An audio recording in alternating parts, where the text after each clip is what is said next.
देखो, जब तक हमें परमार्थ का ज्ञान नहीं है तो हम अपने स्वार्थ के लिए अपने गुरुजनों का, भगवान के नाम का प्रयोग करने लगते हैं। जैसे दुकान का नाम रख दिया और उसी के नाम के फिर झोले छापे। दुकान का नाम रखा भागवती और उसी के बैग अपनी दुकान का प्रचार प्रसार कर, अब वो बैग में भगवान नाम लिखा हुआ है या प्रभु का रूप बना हुआ है। अब सामान लाए तो बैग को तो बैग की तरह, थैले की तरह फेंक दिया। जैसे कई ऐसे मिठाई के डिब्बे बनते हैं जिनमें भगवान नाम, कई ऐसी बहुत सी सामग्रियां होती, लोग सामग्री का प्रयोग करके उसे फेंक देते हैं। आज स्वार्थ की इतनी बढ़ोतरी हो चुकी है कि ना तो नाम का सम्मान किया जा रहा है, न रूप का सम्मान किया जा रहा है। भगवान के रूप बना करके ऐसे थैले, ऐसे कार्डों में ऐसे फेंक देते हैं लोग, अपमानित कर देते हैं, या जो छवि पुरानी हो गई उसे फेंक देते हैं। तो हमें लगता है कि हम कैसे भगवत आराधना कर पाएंगे जब हम अपने भगवान के रूपों का अनादर करते हैं, भगवान के नाम का अनादर करते हैं, यहाँ तक कि ग्रंथ का अनादर करते हैं। आप देखो, जब जो ग्रंथ पुराना हो जाता है उसे रद्दी में बेच देते हैं। एक बार एक कागज में एक सामान आई थी तो उसमें देखा वो गीता जी का पन्ना था तो किसी ने दे दिया होगा। ऐसे नहीं, देखो ग्रंथों का, गुरु ग्रंथ का कैसे सम्मान किया जाता है। हमारे सिख भाईजन देखो कैसे सम्मान करते हैं, गुरु ग्रंथ का कैसे सम्मान करते हैं। विराजमान करके सिंहासन पर चवर करते हुए हाथ जोड़ के तब पढ़ा जाता है। उतना छपवाओ जितना सम्मान हो सके, उसको ऐसे मत।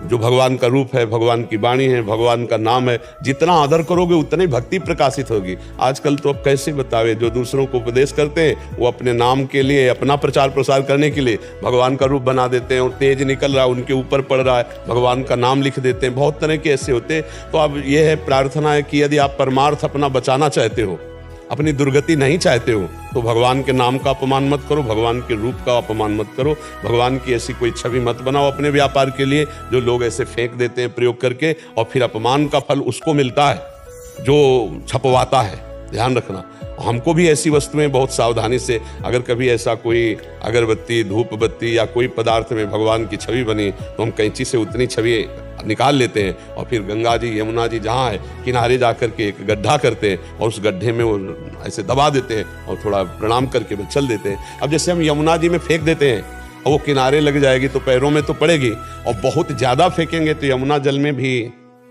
नहीं। जैसे अब हम सब वृंदावन वासी मिल के फूल डाले ना, तो ट्रक 2 ट्रक रोज फूल यमुना जी में जाए, ट्रक 2 ट्रक, क्योंकि सबके ठाकुर हैं, सबका प्रसादी निकलता है। तो हमें चाहिए कि यमुना किनारे में गड्ढा कर ले और अच्छे से गड्ढा करके उसमें समाधिस्थ करके उन वस्तुओं को ऊपर से रच डाल दे, तो यमुना जल भी पावन बना रहेगा और यमुना जी के तट पर उनकी समाधि हो जाएगी।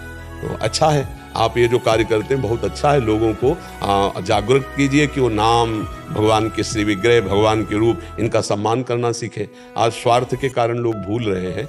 एक आए थे, उन्होंने कहा हम छापते हैं तो हमको भी पाप लगेगा। कहा हमारा तो भाई भाव यही है कि कर्ता और प्रेरक, अनुमोदन, तीनों को पाप लगता है। तो बोले हमारा तो व्यापार है, हमारा तो घर परिवार, तो हम क्या करें। हम कहा ये हम नहीं कह सकते, क्या हम तुम्हारे परिवार के पोषण का मार्ग भी नहीं रोक सकते और हम ये भी नहीं कह सकते कि आप छापो। अब आप विचार कर लो, यह मतलब ये कार्य हानिकारक है, आप देख लो। ये बोले आप आदेश करो। हम क्यों आदेश करें?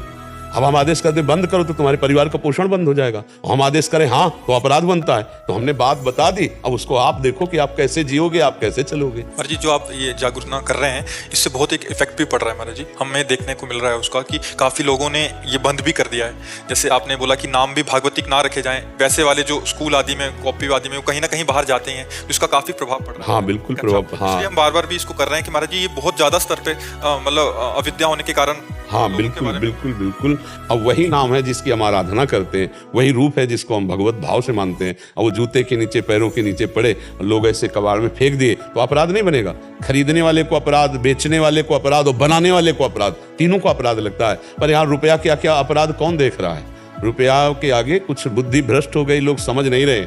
कौन नरक और स्वर्ग की बात करता है? अभी वर्तमान में रुपया कमा रहे हैं, खा रहे हैं, मौज कर रहे हैं, ये नहीं देख रहे कि अपराध बनेगा तो सब नष्ट हो जाए। ये जो लोग होश में नहीं होते ना, पूरी फैक्ट्री में आग लगती है, शरीर रोगी हो जाते हैं, वंश परंपरा चलना मुश्किल हो जाती है, बहुत दुर्गति होती है। उसका कारण ये होता है। अच्छा, वो लोग सोचते हैं ना कि थोड़ा दान पुण्य दे करके हम इस पाप से मुक्त हो जाएंगे, तो जहां वो दान जाएगा उसकी भी बुद्धि भ्रष्ट होगी, वो और अपराध बनेगा।